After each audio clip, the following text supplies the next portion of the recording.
mere seconds before the fatal shot was fired. Our guest tonight on The Larry King Show is a man who is one of the most prolific of American writers.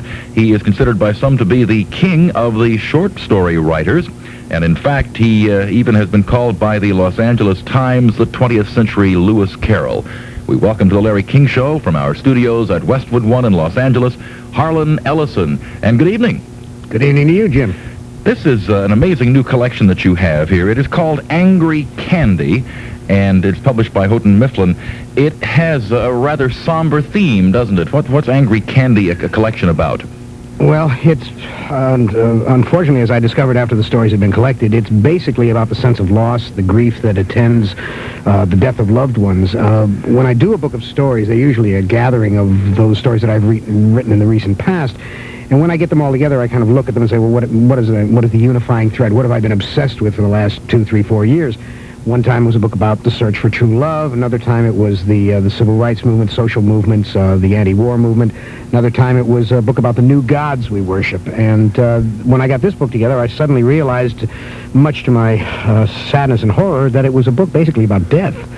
And it was prompted by the deaths over a period of about a year of 45 or 47 of my closest friends and people that were very, very important to me, many of whom the listeners may know, Benny Goodman, Fred Astaire, Frank Herbert, Theodore Sturgeon, writers, and a lot of just people who were friends, and they suddenly were dying one after another, 2 and 3 a week sometimes, and the grief got just so overwhelming that I had to finally write some stories to deal with it. Did I understand you to say, though, that when the collection of Angry Candy was put together, that it wasn't until after the fact, after the assembling of these 17 stories began, that you really realized the thread? You did not plan it as a book about death?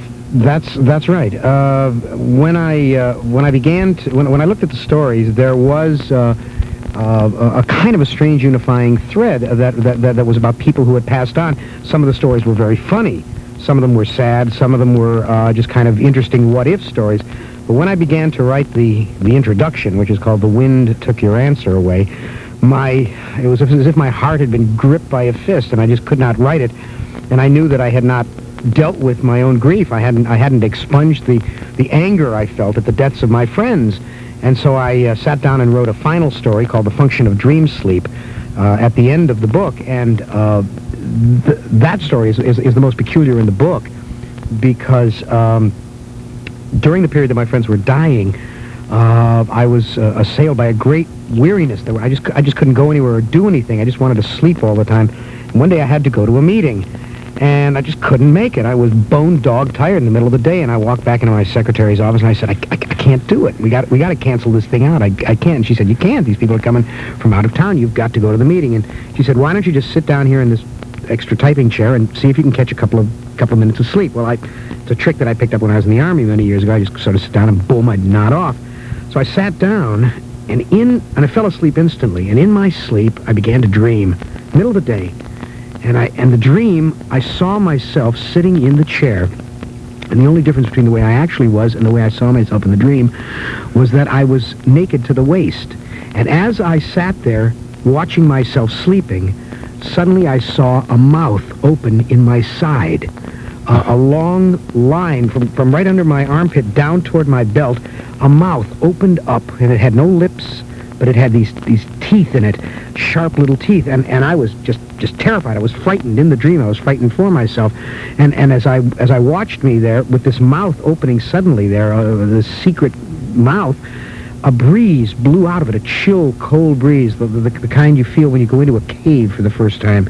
And I woke up in a second. I'd been asleep maybe 5 minutes, and I was just drenched with sweat, and the image was so troubling and yet so clear, and I knew it meant something. I had no idea what it meant, but I sat down. I went upstairs to my typewriter and I wrote it down. I just wrote a description of what I had dreamed, and I saved it and I put it away. And then subsequently, when I was writing the introduction to the book and knew that I had to do something about the pain that I felt, I said, I'll bet you that was me trying to tell myself unconsciously that you've got to let the pain go. That's what that cold breeze was.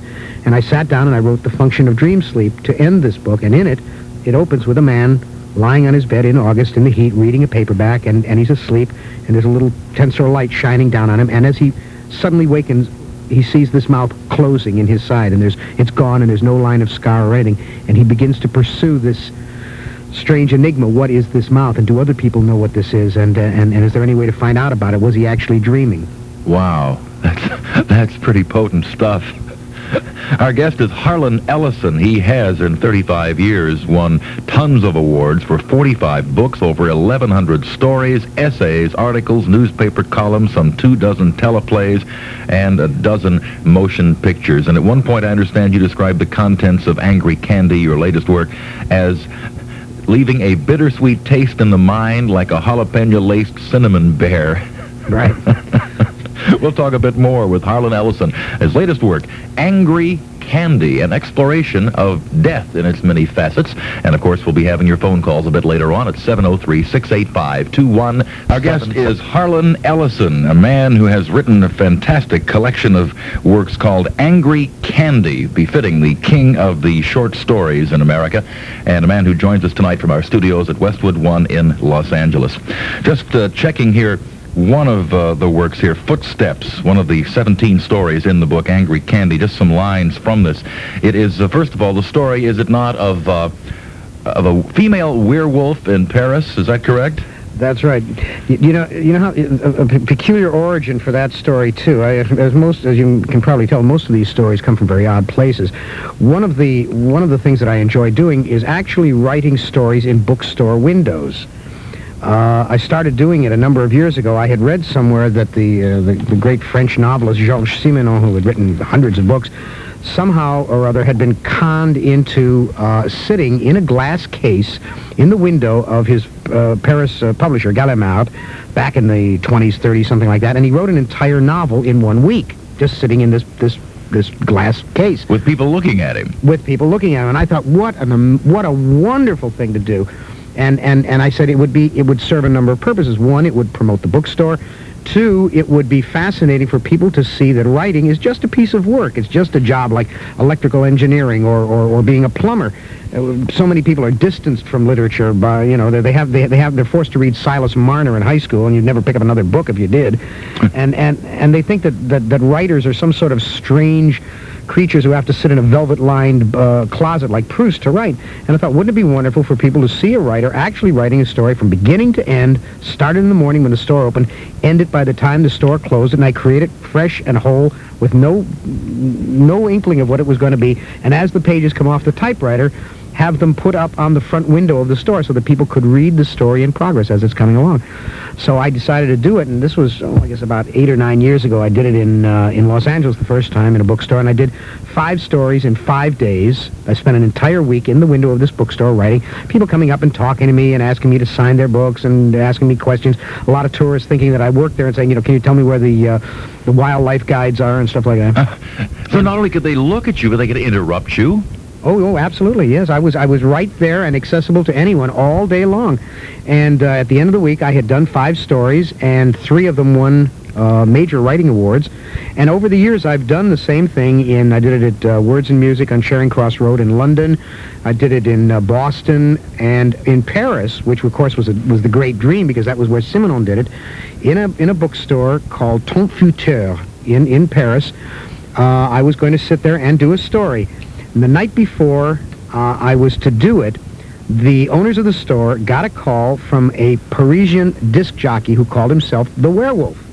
And he said, if this man will write a story about a female werewolf who rapes men in Paris, I will talk about this all night long on the show, and I will make sure you have great publicity. So they called me, and they begged me to do it, and I said, okay. Sure, I don't mind. In fact, that way they'll know that I'm not making up the story ahead of time, that I had to work to that rigor.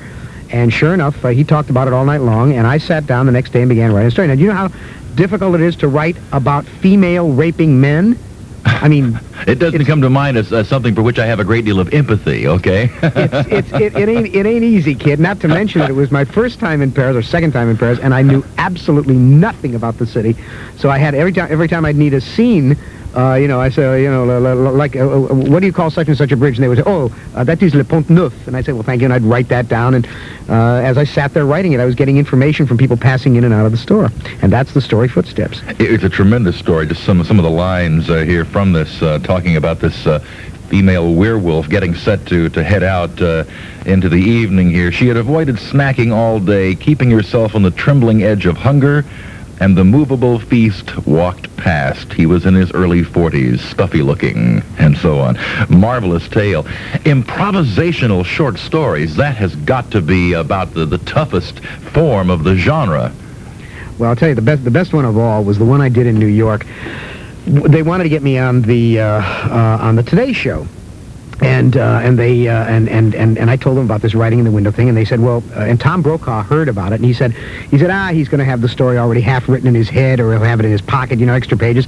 And I said, oh, really? I said, well, tell Brokaw that he can come up with the idea the day before, and show it on the air, in a sealed envelope, have it sent down by a messenger with a minicam in attendance, and have him present it to me that day as I'm about to enter the window, and I'll write the story from his, I don't care whether it's the title, the lead character, the basic theme, the opening lines, anything he wants. And he couldn't refuse that. He loved that idea. So sure enough, I went, it was B. Dalton's, it was the flagship store on Fifth Avenue, and I get down there at 9 o'clock, and I go in the window, and a page from NBC in Mufti comes and presents me with this sealed envelope. And what I did not know, of course, was that Brokaw had been on the air just before that, because I was in the process of getting in the window, and he was saying, we're going to interview this Ellison fellow tomorrow, and I'm sending down the idea. And he said, I can tell you what it is. It begins, call me Ishmael. which of course it wasn't. I was going to say it was the best of times. He was making a joke, and what he had written. And I'm sitting in the window, and they've got a camera, minicam, on me through the window of the store, and there were meter maids holding back the crowds. There must have been 1,000 people just flowing out into Fifth Avenue all over the place because people come rushing down to see it after they'd seen the Today Show. And I open it up on camera, and what he had written was. He said, a man is walking along the rock-bound coast of Maine, barefooted on the beach. He sees something glinting in the sun. He bends down and picks up a pair of broken sunglasses. Now, that's what he wanted me to use at the beginning of the story. Now, A, I'd never been to Maine, and B, I didn't know what the hell to do with it. But I sat down, I said, okay, and I began writing, and I wrote this story called The Night of Black Glass. And the next day I went on the show, and he wasn't there, but Jessica Savage was, and it was the morning that Jessica Savage had been trapped in her office by a guy with a gun, a psychotic, who had been in love with her, watching her on television, and had broken into the studio, into NBC somehow, and had gotten upstairs, and he was holding her at gunpoint for 2.5 hours before they got him out of there and carted him away. And she turned around and walked right on the air and interviewed me without a break. She was absolutely unflappable. Incredible. You should have had the original clue, which of course would have led you to write on the air, Moby Fred. Harlan Ellison is our guest. The book, Angry Candy. We'll be back with some more thoughts of his about short story writing in general, about the anguish of death and other things of similar related and macabre